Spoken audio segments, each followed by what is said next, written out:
Every now and then you'll meet someone who you don't know that they're going to be an integral part of your life until you have that first conversation. Maybe I shouldn't talk about our first conversation when she checked me when I wanted to serve her one thing and she said, "No, I don't want that mess." Ladies and gentlemen, my sister, she's a strategist and she is one of the greatest minds of our time. And let me tell it, she is probably one of the better greatest minds of our time. On the phone with me, you're going to see her name, but you don't say it like you think it is. It's Deetra Giles. Deetra, how are you? I am doing well, Katie. How are you? You know I'm winning. You know I'm around here winning. So we'll have a formal interview. Where I want to dig into your life. There's so many things about you that the world loves. You've been on TED Talk, and anybody's been on TED Talk, I am just absolutely just amazed by you. But as you deal with a bunch of CEOs, you deal with Fortune 500 companies, you deal with entrepreneurs, you've written many books as it relates to finances, and you can look at world culture and kind of tell what the climate is and determine what steps need to be made in relation to that. Yesterday, as you saw, our, Caucasian brothers and sisters climbing or scaling the walls of the Capitol, and you watch that unfold, I just want to hear your thoughts.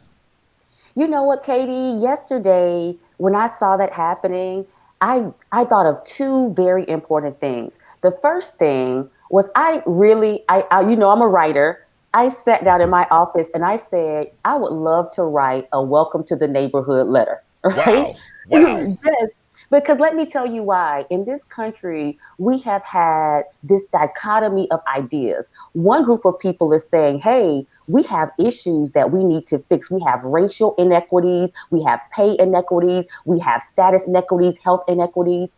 And there's another group of people that says, what are you talking about? Everything's fine. We're all treated equal. Everybody gets shot by the police. Everybody is poor. Everybody has to work hard. And yesterday, that group of people the blinders were taken off and they got to see what we have been talking about for decades. Wow. No, there is a faction of people who will overturn the government. There is a faction of people that feel like things have to go their way. And if it doesn't go their way, we throw a temper tantrum. We climb the walls. We storm the Capitol. We would have never. We didn't even know we could storm the Capitol. Somebody forgot to tell us that the Capitol was stormable. Right. I think for me, the video that took the cake for me was watching this little Caucasian woman. She seemed to be young, and so she was coming out and her eyes were burning because she had gotten maced. I got maced. You got maced? Let place. And what happened? You were trying to go inside the Capitol? I made it like a foot inside and they pushed me out and they maced me. What's your name? Where are you from? My name is Elizabeth. I'm from Knoxville, Tennessee. And why did you want to go in? We're storming the Capitol. It's a revolution. And she had this look of incredulousness on her. She said, we were going inside and they maced us. And the level of, I've been attacked, I've been wronged, I've been offended. And the reporter said, so what were you doing? We were going into the Capitol. We were storming the Capitol. That What? part. And she said, and we got maced. Whoa. The devastation. I saw that with her little piano scarf on, ma'am. You came in a piano scarf. You were not prepared for this. You were not ready. You did not come prepared to storm anything. You didn't even come prepared to weather the storm, let alone storm the Capitol. And I couldn't for the life of me understand that level of entitlement. I don't know that level of entitlement. Maybe I should know it or at least be aware of it, but I don't know that level of entitlement. And here's the thing, and that's where I said I wanted to write a welcome letter. welcome to our world. And you're not even all the way in the neighborhood. You're just at the front. You're still at the welcome Yeah, center. You haven't yeah. come in because the appalledness of her being maced. And what we're knowing is if you were really in the neighborhood, you'd have been shot. Mm-hmm. Your mama would have been out there saying, y'all didn't have to kill my baby. They Yeah. didn't even have a weapon. And she's appalled that she has violated this space, that she has breached security. What they did was they let the entire world know that our capital is not secure and you can breach our security by getting into it. Was just that easy. They didn't even have massive weapons. They breached the security of our capital, and now every terrorist around the world knows that you can breach the security of our capital just that easily. They didn't really breach it. If you watch, the They were police let just in. allowed it to happen. And here's the deal. Here's the deal, Katie. And this is why I say so many eyes were open, because we have the best intel in the world. We can tell you what people are going to do. What happened in was it Minnesota where they tried to kidnap the governor? We have Yes. Storm the intel. Capitol. And they knew they were going to do this, so they already were prepared. We saw this back in the 60s, how the FBI infiltrated the Black Panther movement and the civil rights movement. So you mean to tell me you all didn't have intel that this was going to happen? And you didn't have Yeah. security in place? Come on now. Yeah, they had intel, and our president. Well, I don't. I'm not even gonna say our president. That y'all president decided. You know, it was his event. We talked to Warren Ballantyne earlier, and this was his event, and they did not put in all the protocols that they should have. For every 10,000 people, you're supposed to have had 2,500 law enforcement there. And as we know, as we saw, that didn't really happen. So I guess to me, economically, when we look at this for black folks, because I don't see this as a war. Now, this is me. I don't see this as a war, white folks against black folks. I don't see that. Not this one. This one is something else. Now, I could be way off. This feel like them versus them, and different levels of them versus them. But here's the problem, Katie. It's hard for us to make it a them versus a them without putting us in the middle. Because when it's them versus them, you don't know who the different thems are. We're the only ones in uniform. You know what I mean? Okay. We're the only ones in uniform. We're the only ones that you can look at and say, oh, you are a them. Because when it's them versus them, it's like, okay, how do I know which them you are? But you Uniform, can look at us. gotcha. We're in uniform. Right. Yeah. We're the only ones in uniform. You can look at us and know that we're a them. Right. Okay. And so Yes. it's hard to separate it because they look like them. We don't. We're in uniform. Wow. Economically, though, how do we take advantage of this climate? I mean, I've always felt like this. Beside every problem, there is a possibility. And if you can only see the problem, then you're leaving a lot of life on the table because the possibility is right there simply because you see the problem right there. You know what? My prayer is that not just this, but this whole period of time has been a wake up call for our community. We are consumers. And one, let's stop being consumers. Let's start owning. But more importantly, I think this has opened our eyes to the value of supporting our community.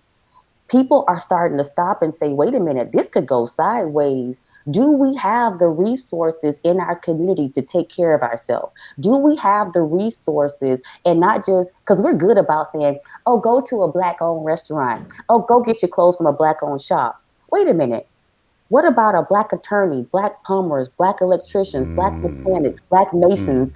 What do we have the infrastructure to support ourselves if everything goes sideways? And I think we're waking up to that idea. And I'm not saying, oh, don't go to anybody else, but I'm saying make sure that we can support this if things start shutting down and we're the ones in uniform and they're coming for us. Can we take care of ourselves? Yeah. I love it. And things, I think our mindset has to change in order for us to be okay. And that's on the consumer side and the service provider side. Absolutely. Absolutely. If we learn to respect each other on both sides, then there are, we have our little quarrels with each other about how we tend to do business. We do. Ain't no sense of trying to act like that doesn't exist. Right. But I feel like we have to bring our best selves to the table and create the kind of change that we want to see. Be the change. There you go. That we want to see. And express when something's wrong. I'll give you an example. I had a plumber. We had our floors done in the house, and they had to do some stuff. So I had a plumber because they had to adjust the floors based on the flooring that we got. And this plumber, African American male, owned this company. The service was horrible. I told my husband, I'm calling him. I'm a business consultant. I help people build businesses. I know how to fix this for you. Instead of saying, oh, I'm cutting them off. I'm not. Listen, sir, let's talk. Here is what you did wrong. Here is how you fix it. Let me help you because your business can grow. And we have to stop this idea of, oh, Black people, you know what? You've had poor service from white people too. And what did you do? You haven't stopped patronizing McDonald's because you had bad service from McDonald's. And let's not be at clear. Chick-fil-A though. Chick-fil-A is right. amazing. Them the Lord's waffle fries. The Lord's nuggets. Those are the Lord's chickens. But we do it all the time. You haven't stopped going to Publix because you got bad service at Publix one time. That's right. And so offer that. But we have to step back and see this for what it is. We have to develop our infrastructure. And the other thing is knowing what we want. We need to be able, because everybody's so excited. Ossoff won, Warnock won, Kamala's in the White House, we got Biden in there. And so if you don't have a request, it doesn't matter who's in place because you're not getting what you need. It's like me saying, oh, you know what, my best friend work at the bank. Do I have a request? Because otherwise it's just like not having a friend at the bank. What is our request? And that's going to be the game changer in the situation. We have to know what our requests are, make them known, and make there be a consequence for not meeting my requests. Because these people that stormed the Capitol yesterday, they're going back to work tomorrow. And what are you going to do when that person shows up back in your workplace? Are you prepared for that conversation? Are you prepared for what they're going to bring back into your office? Did you hear what you just said? I want you to just start with the first part of what you just said again. And just, this is amazing. You said the people that stormed the Capitol are going to do what? They're going to show back up in your workplace. Oh, do you work at the federal prison, perhaps? Because okay. Y'all going back to work? How you going back to work? Yeah. Right. Whatever. You know what? That part. And these companies are not prepared to deal with that. They don't know how to handle that and their faces were everywhere. I mean, you had the dude sitting up with his feet up on Nancy Pelosi's desk on CNN, bright and bold. He'll be back at work tomorrow. What are you going to do?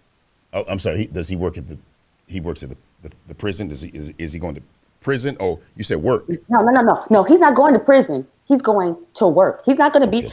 Oh, the massive arrest that they had, the Black Lives Matter protest with no weapons. 14,000. Yeah. 14,000 arrests. Yeah. No, that's not happening. He's going back to work, not prison, not to court, not to an arraignment. He doesn't need bail. He's going to board a plane, fly back to where he came from, and go work in someone's office.